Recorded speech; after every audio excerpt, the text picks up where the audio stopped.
A fundamental question we're faced with right now is, should we let the Squad and AOC slide? Should we let Bernie Sanders slide? Are they going to walk the walk, or are they going to talk the talk? Is there still some use for so-called progressives within the DNC, or should we be done with them forever? Are they achieving anything that actually needs to be achieved, or are they distracting us from doing what is necessary to achieve what we need to achieve? Are they more of a help, or are they more of a hindrance? Keaton Weiss from Do Dissident seems to think they're more of a help. PopularResistance.org seems to take the other side.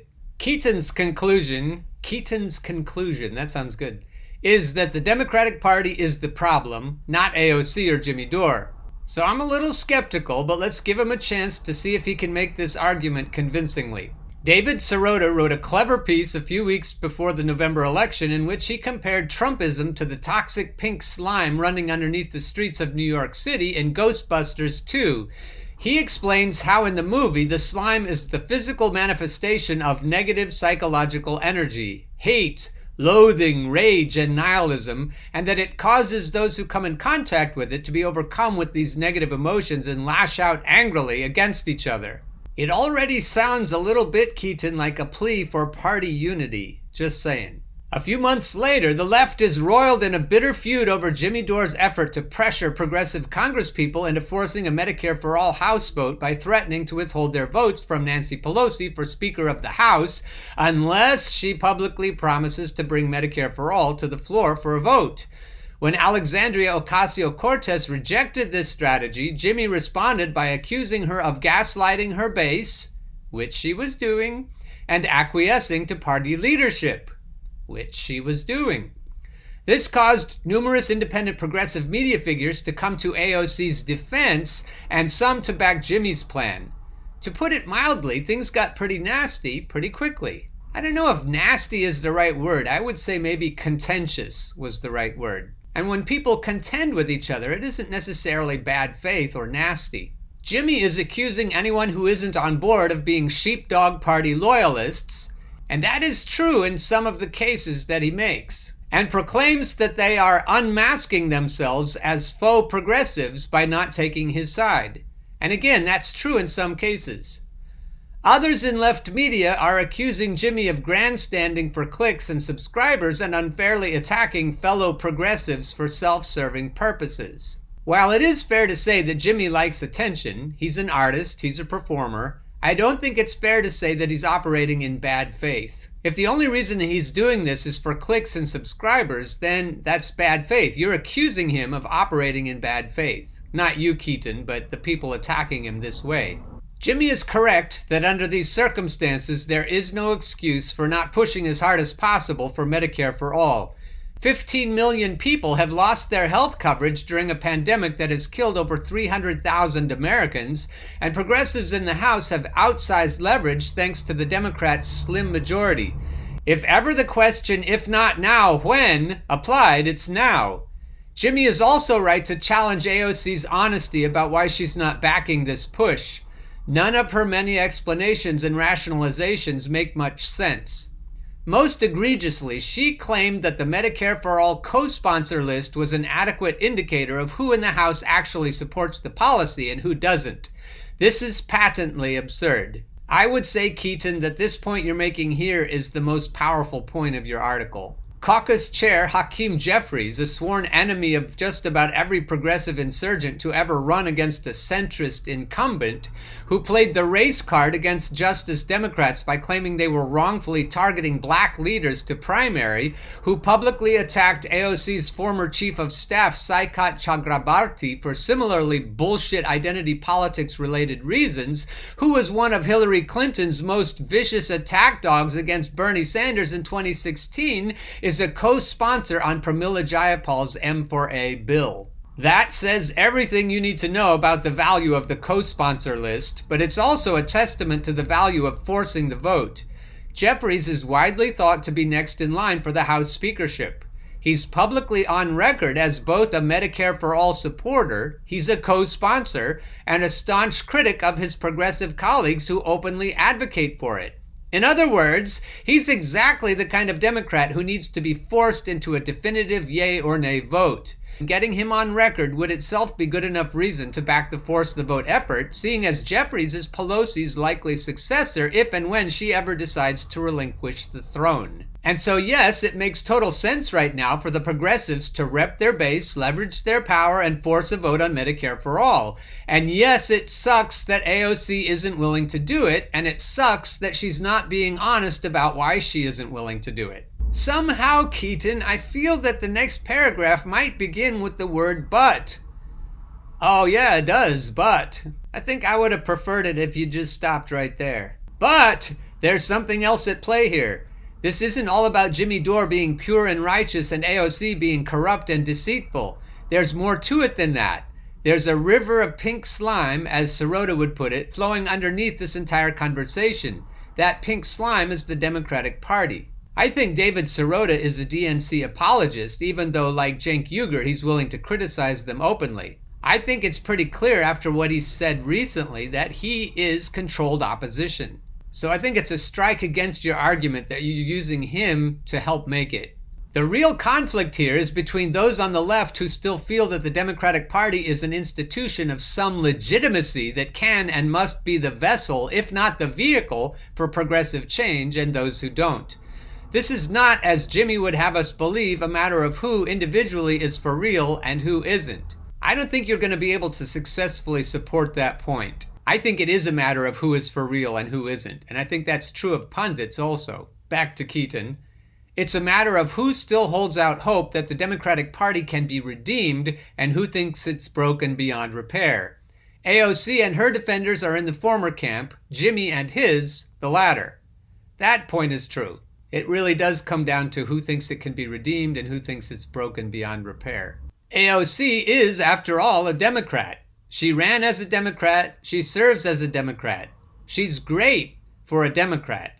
But her party affiliation and her place within the duopolistic electoral system inherently and inevitably limits the roles she can play in the progressive movement. I think because of Bernie's relationship to Chuck Schumer and the party establishment, he's in the same position, even though he's supposedly an independent. I think it's patently obvious that he sold his soul to the DNC a long time ago. Back to Keaton. The course she chose was to work within the system, within the party, to try and effect as much change as possible. This is why, when pressed on The View about her relationship with Nancy Pelosi, she referred to her as Mama Bear. She did this in mid-February of 2020, 2 weeks before Super Tuesday, as a surrogate for the Bernie Sanders campaign. Her goal at the time was to use her appearance on that show, which caters mostly to mindless blue MAGA wine moms, to convince as many viewers as possible to vote for Bernie in the upcoming primaries, which were less than a month away at the time. In service of that goal, she obviously thought it best to take a more conciliatory tone towards party leadership than she'd probably liked to have done, so as to signal to the mainstream liberals in the audience that she and the campaign she represented weren't overly hostile to the party they sought to lead. That sounds really slimy to me. Whether it's pink or not, I can't tell. Fuck the blue MAGA wine moms. I suspect she was faking her adulation for Pelosi, and given the circumstances, I don't totally blame her. Well, I, Keaton, totally blame her. I think it's bullshit. And before you scoff too loudly at that, Keaton says, I want you to check yourself, because during the primaries, every Bernie supporter was playing that exact same game. Not me, I wasn't playing that game. Whether we can admit it or not.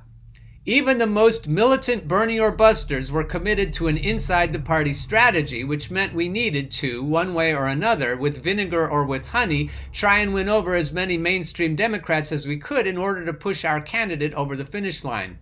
I think, Keaton, it matters whether you're using vinegar or honey. I was trying to threaten the wine moms into voting for Bernie in the primaries. I was trying to tell them they weren't going to get Mayo Pete or Elizabeth Warren. They were only going to get Donald Trump. Turns out they got someone, in my opinion, who's worse than Donald Trump. And I count Kamala just as evil as Biden. They're both worse than Donald Trump. Just as Hillary is worse than Donald Trump. And all the pundits who are funded by Hillary are worse than Donald Trump. And that includes Cenk Uygur. And that includes anyone who is under the same influence to try to suck up to the kinds of viewers that would watch Cenk Uygur. When it comes down to us and them, if we're talking about them as being true populists, true grubby populists, and us is the group of comfy people who are educated and have a little bit more going for them, I don't know if I'd be able to say where exactly us starts and them stops. The hallmark of a shitlib is that they talk down to people. They talk about us as being the educated ones who know better, and the them as being the grubby populists who just want to have Medicare for all and a decent wage. But in the next paragraph, you're identifying yourself as us, the grassroots, as opposed to us, the shitlibs, or us, the comfy people, or us, the educated people. The difference between us and the grassroots and politicians like AOC is that once that campaign failed, we on the outside were free to abandon the Democratic Party altogether, whereas AOC was still bound by her position as a Democratic congresswoman. Unless she fucking quits, which she should do right now. She should have quit as soon as she knew they were cheating Bernie. Nina should quit. And David Sirota should quit trying to achieve party unity, as should MPP. Party unity, to me, automatically signals sheepdogging shitlibs. Back to Keaton. Therefore, she remains to this day stuck playing yesterday's game of trying to influence the party from within. In her estimation, in order to do that, she has to pick her battles very carefully. She doesn't see this particular force the vote battle as winnable, which is why she isn't fighting it. Is she wrong about that? I don't think it matters, Keaton, if she's wrong about that. You have to fight battles because it's the right thing to do, not because it's winnable. Choosing battles pragmatically that you think you can win is fucking slimy. Back to Keaton. Is she wrong about that? In my opinion, she most certainly is. But does her being wrong signal a nefarious motive on her part, or a hidden loyalty to party leadership, or an affinity for status quo politics? No, it does not. If she wants to signal that she has no nefarious motives, then she just needs to get her ass out of that fucking party. And if Noam Chomsky wants to signal that he has no nefarious motives, he has to stop telling us to vote for corporatists. Cornel West has to tell us to stop voting for corporatists. David Sirota, even Professor Richard Wolff, they have to tell us to stop voting for corporatists under any circumstances. Otherwise, I think it's fair to call them out. I think it's fair to say they may have bad faith motives. Back to Keaton. AOC's place in the progressive movement is, for better or worse, inside the Democratic Party. There is no progressive movement inside the Democratic Party. When are we going to get this through our skulls? That was me, if you couldn't tell. Back to Keaton. Her standing in the party is her perch from which she can wield power. Right, power, yeah, right. And she therefore feels a responsibility to protect it. That's what Bernie does too. Jimmy calls this careerism. I call it careerism if it's what Elizabeth Warren does. It's not quite as clear that it's careerism when AOC or Bernie does it. But if she weren't the careerist he says she is, she'd still be tending bar in New York and she'd have no power to fight for her agenda, which is still essentially our agenda as progressives. Is that why she voted for the CARES Act? And if she voted against it, you sure can't hear her voting against it. Did she call for a roll call vote on the CARES Act? No, she did not. Could she have done so? Yes, she could. Back to Keaton. But once again, for better or worse, she is, because of her position, fully committed to fighting her fight within the Democratic Party. And because the Democratic Party is that river of toxic pink slime that poisons everything in its path, including David Sirota, in order to work within the party, she has to lie for the party, apologize for the party, feign admiration for the corrupt party leadership, and toe the party line, T-O-E, the party line, which says that the GOP, not the system itself, is public enemy number one. Again, that sounds fucking slimy. To those of us who have given up on the Democratic Party entirely, this is very upsetting to see. It appears to us that our rising stars have been co-opted by the establishment they were elected to rebel against. So we get angry, we get bitter, resentful, jaded, maybe even a bit nihilistic in the face of it all. The pink Democrat slime does its work on us. Not on me. Because even as we've made what we thought was a clean break from the party, I've made a clean break from the party, We can't keep ourselves from crawling back to it, begging some of its more progressive members for help, thinking that maybe they'll take a stand for what's right and good and just, not realizing that however well-intentioned they are, they're stuck on the wrong side of the equation, the evil side of the equation, because they went all in on an inside-the-system strategy that we as bloggers, podcasters, readers, and activists never did. I don't know if all of us never did. Jacobin Magazine and DSA absolutely went all in on an inside-the-system strategy, and they are not showing their colors to be good colors by doing so. They should abandon the DNC right now. Jacobin Magazine, DSA, you have no credibility as progressives until you abandon the party. What you're doing right now is distracting us from what we actually need to do, and that's what controlled opposition does. Back to Keaton. We kept our distance from the party, whereas they infiltrated it. And now they're mired in the slime because they thought they could successfully detoxify the Democratic Party. And so we on the outside don't have to put up with any of their nonsense when they try to pull us into their delusions about how a co-sponsor list is a good enough indicator of who supports Medicare for all and who doesn't, but we don't have to hate them for it either. You know what, Keaton? I'm past that. I think we do have to hate them for it. Keaton says, we can just see the truth for what it is. Jamal Bowman, AOC, Rashida Tlaib, Mark Pocan, Pramila Jayapal, Ilhan Omar, and Cori Bush are good people with good ideas and good intentions, and they can partner with us in certain instances. Yeah, I don't know what those would be. When weaknesses in the system afford them the space to do so. Yeah. No, it's not going to afford them the space to do so. Not now, not ever. But we cannot count on them for leadership because they've got the toxic slime of the Democratic Party all over them. And some of us, Keaton, if we're not careful, are going to get toxic slime all over ourselves as well. If we're not willing to divorce ourselves completely from that Democratic Party, I don't see how we're going to avoid the slime syndrome that you describe. And here's the conclusion. It's as simple as that. The party is the problem because the party is poison, and whenever we invest too heavily in the party, I would say whenever we invest in it at all, or any of its functionaries, well-intentioned as they may be, as a solution to any of our problems, we get some of that poison on us. That's how a feud like this one grows so bitter. Those of us who know the virulent toxicity of the Democratic Party are those who know better than to make this a battle of personalities. The enemy is the institution, as is always the case in any struggle for justice. But that institution, Keaton, is composed of personalities who are individuals. But Keaton says we must not let our emotions cause us to lose sight of that truth. I don't think you can make that distinction. I'd say if you have pink slime all over you, then you are the problem. That's why I can't in good conscience endorse Cornel West, David Sirota, or Noam Chomsky. They're dead to me.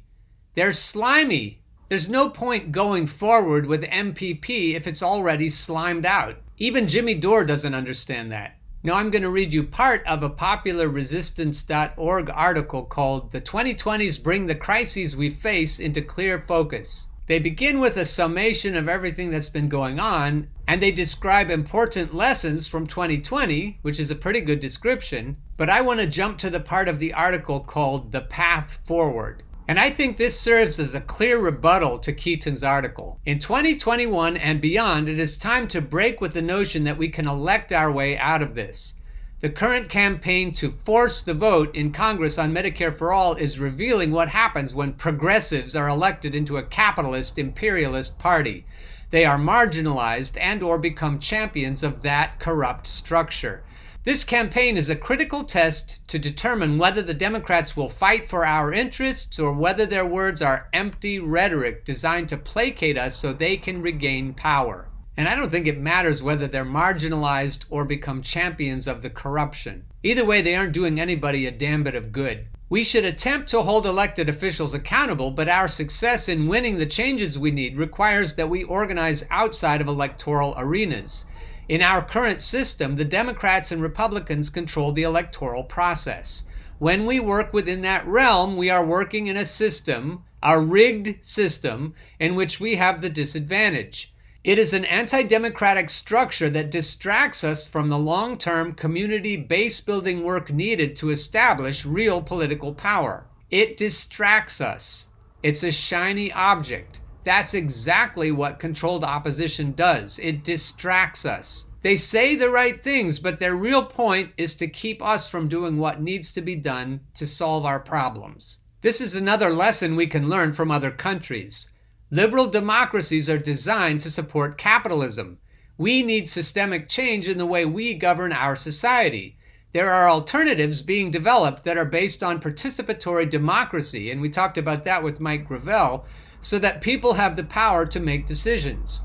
Venezuela is one country that is struggling to build a participatory structure from the local to the national level. That is one reason why it is being targeted by the U.S., and we who live in the U.S. need to work to stop our government's illegal interference in its revolutionary process. Around the world, including in the U.S., people are experimenting with new systems. During the 2020s, we need to expand on that work. One way to start is locally, by identifying needs in our communities and working collectively to meet them. If you need ideas on building alternatives, check out the Create section of our website or the New Economy tag. You might also want to check out the free Popular Resistance School on how social transformation occurs.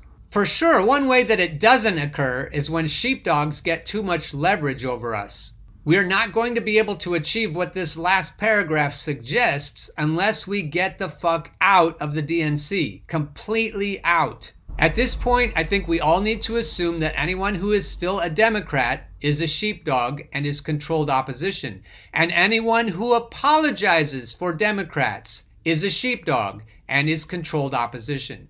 Here's the last paragraph. In this decade, we can stop the machine and create a new world.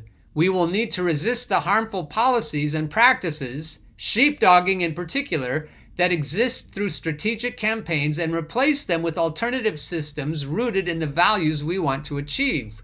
Within this framework, there is something for everyone to do. If we succeed, we will create a stable foundation for the country and decrease the harm the United States does to the rest of the world. And that will truly be something to celebrate.